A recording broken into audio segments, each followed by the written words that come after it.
छठा अध्याय देवताओं की असुरों से संधि और अमृत के लिए उद्योग। सुखदेव जी बोले, हे राजन, देवताओं की स्तुति से प्रसन्न होकर भगवान उनके समक्ष प्रकट हुए। भगवान का प्रखर तेज देवता सह न सके, चारों ओर प्रकाश छा गया, उनके नेत्र चकाचौंध हो गए। भगवान का तेजों में दिव्य विग्रह देख ब्रह्मा और शिव आनंद मगन होकर देवताओं सहित उनकी स्तुति करने लगे। उन्होंने 8 श्लोकों से भगवान के अष्टविध ऐश्वर्य का वर्णन किया। भगवान देवताओं का अभिप्राय जानकर कुछ अद्भुत लीला करने की इच्छा से गंभीर वाणी में बोले, हे देवगण, सावधान होकर मेरा कथन सुनो। जब तक तुम्हारी वृद्धि का समय न आए तब तक तुम सब दैत्यों से संधि कर लो, अन्यथा विजय पाना कठिन है। यही नीति है। हे देवताओं, कार्य की कठिन स्थिति आने पर स्त्रुओं से भी सर्प और मूसक के समान संधि कर लेनी चाहिए। देवयोग से एक मदारी की उस पेटी में एक चूहा बंद हो गया जिसमें एक सर्प भी था। सर्प ने अपना मतलब निकालने के लिए चूहे से कहा, भाई तुम पेटी काट डालो जिससे हम और तुम दोनों निकल भागे। चूहे ने पहले तो उसका विश्वास नहीं किया, किंतु बहुत कहने पर उसने सर्प की बात मान ली और पेटी काट डाली। पेटी काटते ही सर्प पहले चूहे को मारकर खा गया, फिर पेटी से निकलकर भाग गया।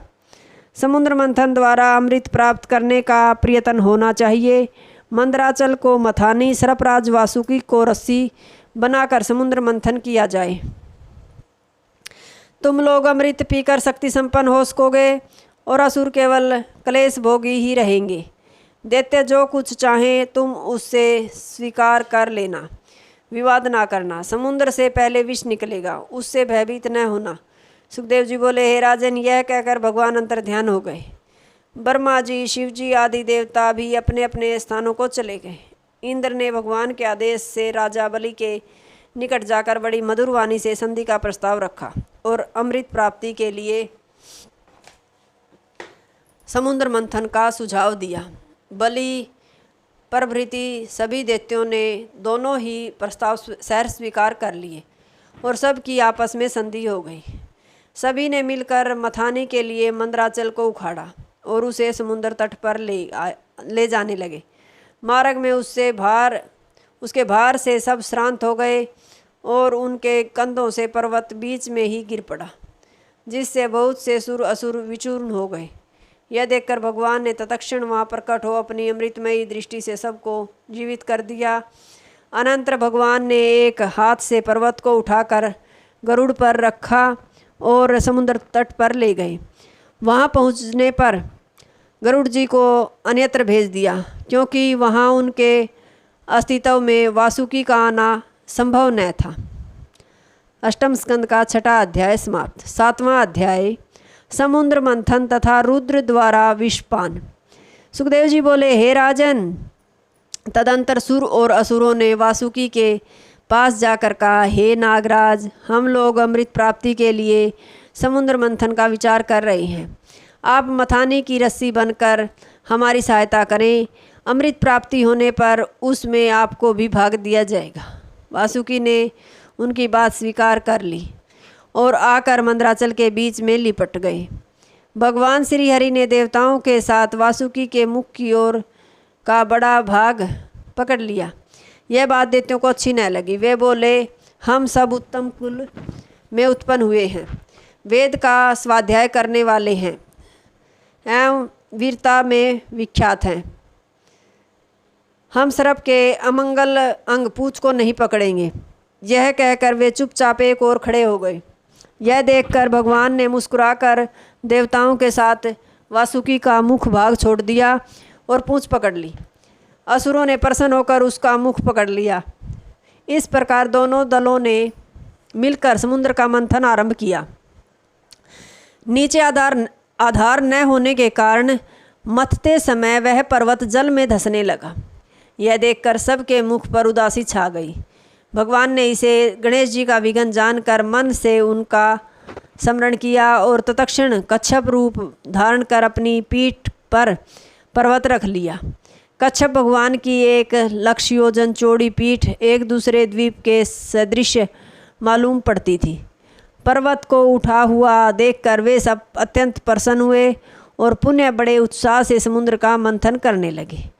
भगवान गुप्त रूप से सुर, असुर तथा नागराज का बल बढ़ा रहे थे एवं 1000 बाहु धारण कर अन्य रूप से पर्वत को ऊपर खींच रहे थे। समुद्र के मंथन से नक्र आदि सभी जलजीव व्यग्र हो उठे थे। सर्पराज वासुकी के श्वास के गरम गरम फुफकारों से असुरों के शरीर झुलस कर काले पड़ गए। उसकी झार से कुछ देवताओं की भी कांति मलिन सी हो गई। भगवत इच्छा से उसी समय देवताओं की ओर मेघमंडल से छोटी छोटी बूंदें झरने लगी और शीतल मंद सुगंध वायु भी बहने लगी। इससे देवताओं को उतना कष्ट नहीं हुआ जितना कि असुरों को। मथते मथते जब सब थक गए, अमृत नहीं निकला, तब स्वयं भगवान कमर कसकर समुद्र को मथने उतरे। भगवान के मथते ही समुद्र से ऐसा भयंकर विष निकला जिसकी ज्वालाएं चारों ओर फैल गई और सब लोग त्राही त्राही कर चिल्ला उठे। इंद्र आदि देवताओं ने भागकर कैलाश से भगवान शिव की शरण ली और स्तुति करते हुए कहा, हे भगवान, इस भयंकर विष से हमारी रक्षा करें, हम आपकी शरण में हैं। हे भगवान, आप विराट पुरुष हैं। आकाश आपकी नाभि, वायु श्वास, चंद्र सूर्य और अग्नि नेत्र तथा जल रेत हैं। आप सभी जीवों की आत्मा हैं। आपका स्वरूप ब्रह्मा विष्णु आदि देवता भी नहीं जानते। आप हमारा कष्ट दूर करें। आपको बारंबार नमस्कार है।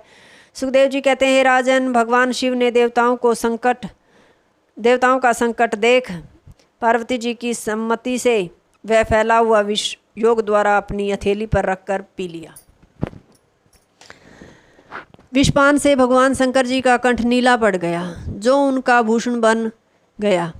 भगवान शिव की यह अद्भुत शक्ति देखकर ब्रह्मा विष्णु आदि सभी देवता उनकी प्रशंसा करने लगे। विष पीते हुए भगवान के हाथ से जो विष की बूंदें टपकी, उन्हीं से सांप, बिच्छू, कांतर, विषैले वृक्ष एवं औषधियाँ पैदा हो गई। अष्टम स्कंद का 7वां अध्याय समाप्त। हरिओम तत्सत।